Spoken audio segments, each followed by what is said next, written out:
Hey, what's up everybody, and welcome back to another episode of News Dose, where I give you all of the latest gaming news, and the Xbox Series pulled off a surprise victory in the month of January. It seems like not a lot of people were expecting this, but it really shows you just how successful the Xbox Series has been so far, and how this generation may be more competitive than it was last generation. Really though, this is great for the entire game industry, so we're going to talk about that later in the video. Also, a big PS5 game was possibly teased, and we have new information that suggests that Nintendo Directs will be returning. I know that's been a big question here recently, so that will make some Nintendo fans rather happy. First though, let's go over some of the quick news, starting off with a Forza Horizon 4 leak. One thing about the Forza Horizon franchise is that Playground Games has been known to be a little creative with their DLC and different expansions. Now, they've done some expansions playing around with hazardous weather, and of course they brought Legos over to Forza Horizon 4, but for a lot of people, that Hot Wheels expansion in Forza Horizon 3 remains as their best expansion yet. I have to say, I thought it was a brilliant expansion myself. It just looks and plays phenomenal, and really you can say that about the entire Forza Horizon franchise. I mean, if we're not including kart racing games, I would say Forza Horizon 4 is probably my favorite racing game ever made. It is an absolute masterpiece in terms of racing games, and yeah, the Hot Wheels expansion was extremely fun. Well, some new images leaked online that Hot Wheels will be returning to Forza Horizon 4. Now, I'm not going to post those pictures on my channel, but it is important to note that as of this moment, it appears to only be a Hot Wheels DLC car pack. Unfortunately, there's been no word on a complete expansion like they did with Horizon 3. That doesn't necessarily mean it won't happen, but so far it looks like it will only be a car pack that includes 6 Hot Wheel cars. We'll have to wait and see what happens with that, but I would love if they did another Hot Wheels expansion. That expansion truly was amazing. Nonetheless, it's cool to see Playground Games continue support for this game. I know they're probably working on their next racing game, and then of course you have Fable, though that's being developed by a different team. I'm very curious to see how that turns out, as it's a completely different genre than what we're used to seeing with Playground Games, but yeah, this is a very exciting studio for Xbox. Next up, we got a delay to talk about, this time for the Prince of Persia Sands of Time remake. And usually I would say this is disappointing for fans, but I really can't say that this time. Yes, you will have to continue to remain patient, but I don't think this delay in specific is going to be all that disappointing for most fans, because from what I've seen, the community was not happy with the initial reveal for Prince of Persia. You know, this is a beloved game and everything, and the remake, I'm not going to say it looked bad or anything, but it didn't exactly look great either. A lot of that may have been because of the art style in specific. I mean, fans were not pleased with the visuals. Fans were just not thrilled about this remake at all after anticipating it for years and years. Well, they did previously announce a short delay to March, but now they've delayed it once again to an undefined date, and they made it very clear as to the reason why. In a message to fans, they say this extra development time will enable our team to deliver a remake that feels fresh while remaining faithful to the original. So from the sounds of it, they're going to fix a lot of the problems fans have with the remake, and then probably reintroduce it at a later time. The fixes they'll be making will take more than just a few short months. This kind of reminds me of the Sonic movie reveal, where they had to delay that movie for an entire year. And like the Sonic movie, hopefully Prince of Persia will look much better the next time we see it, but I do think this is good news. It's important to release the best possible game you can on day one, and this is a beloved game. Just take your time because it does deserve a great remake. Now, while we're on the topic of remasters and remakes, Activision Blizzard is teasing more remasters and remakes for the year of 2021. And in an investor call, Chief Financial Officer Dennis Durkin had this to say: "We have a few other things up our sleeves in terms of remastered content that we'll unveil in due course, which should provide further opportunity for us this year." Now, this shouldn't come as a major surprise. Activision has had a lot of success with their remasters and remakes in recent years. You have the Crash Insane trilogy, Crash Team Racing, Spyro Reignited, and then last year, they released Tony Hawk Pro Skater 1 and 2. So yeah, they've been doing this for quite a while, and it's working for them. The question now is, what else will they remake? And I think we kind of already know at least one. Diablo 2.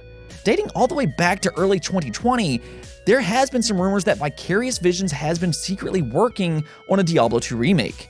Well, now we know for an absolute fact that Vicarious Visions is working on a Blizzard game, and multiple reports are saying it's Diablo 2. So I do think that it's very likely to be revealed sometime in 2021. And while we're speaking of Blizzard, we also got an update on Diablo 4 and Overwatch 2. Unfortunately, Blizzard has officially confirmed neither of these games will release in 2021.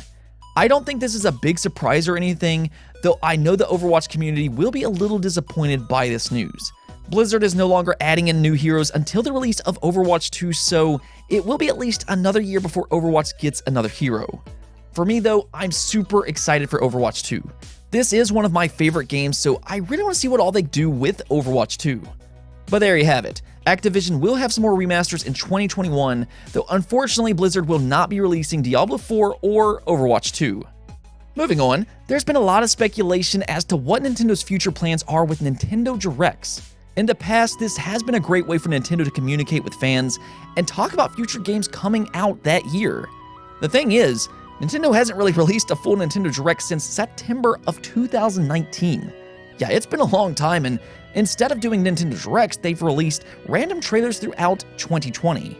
They did that with Paper Mario Origami King, Pikmin 3, and I believe Hyrule Warriors. It was a strange year, but it did work out for Nintendo. They had a record-breaking year, so will they actually bring Nintendo Directs back or not? Well, in a recent job listing, it does suggest that they will. In a recent job listing for an associate AV producer, it mentions that the job will assist with filming live action footage for Nintendo Directs or other content marketing initiatives. That's a great sign that Nintendo could bring back Nintendo Directs. It's not a guarantee that they will or anything like that, but I do think that they will as the world starts to go back to normal. Nintendo Directs are such a great source of not only announcing big games, but also shining some light on some of the smaller titles as well.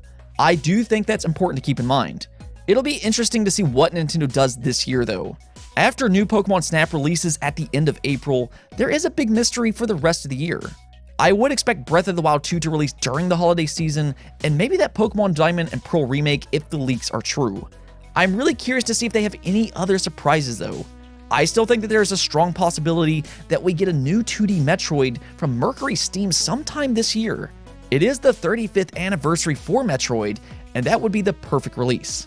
We'll see about all that, but this is an overall good sign that Nintendo Directs will indeed return at some point.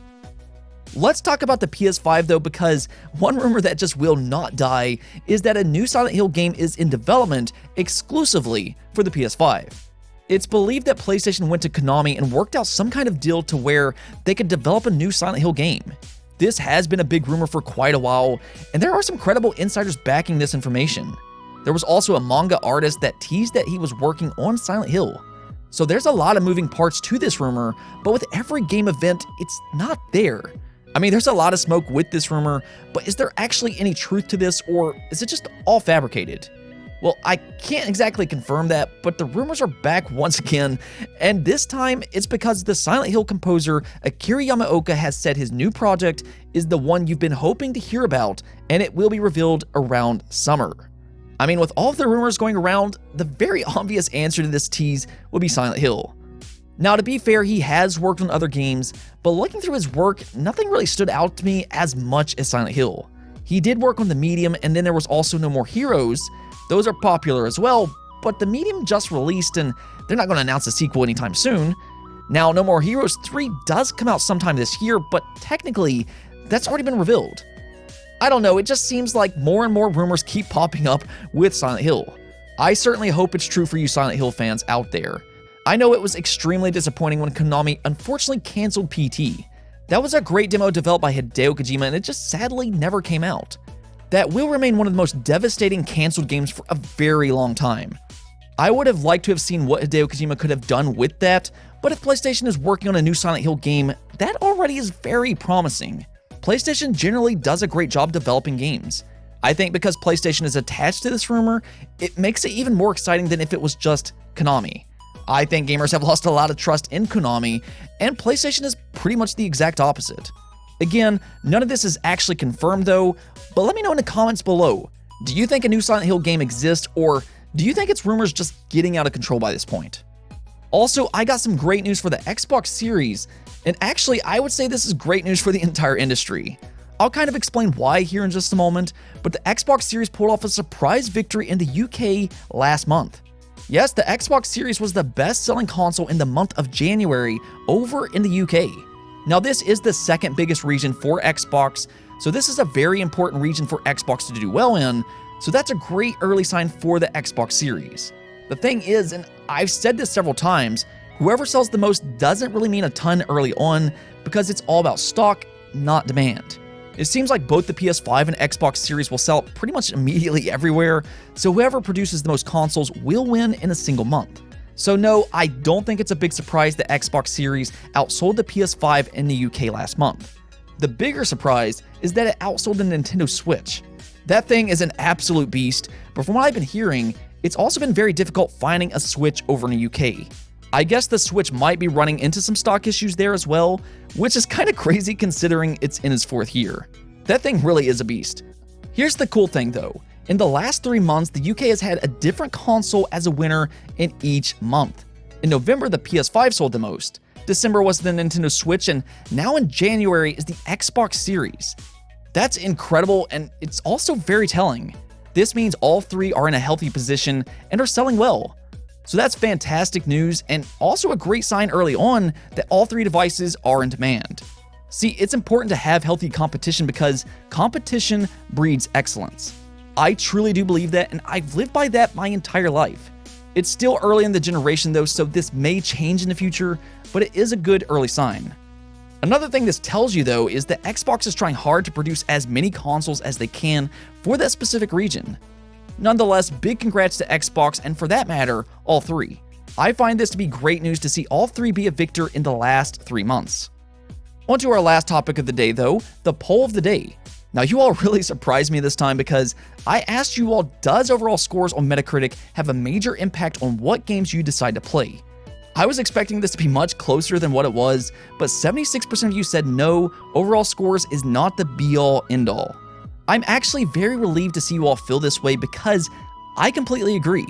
Looking into the comments, several of you have said that you trust user reviews more, such as Steam reviews, and some of you have lost trust in critics and believe too much bias is involved with critic reviews. Others kind of glance at them to see how others feel about a game, but doesn't necessarily decide their personal decision. That's kind of the category I fall into as well.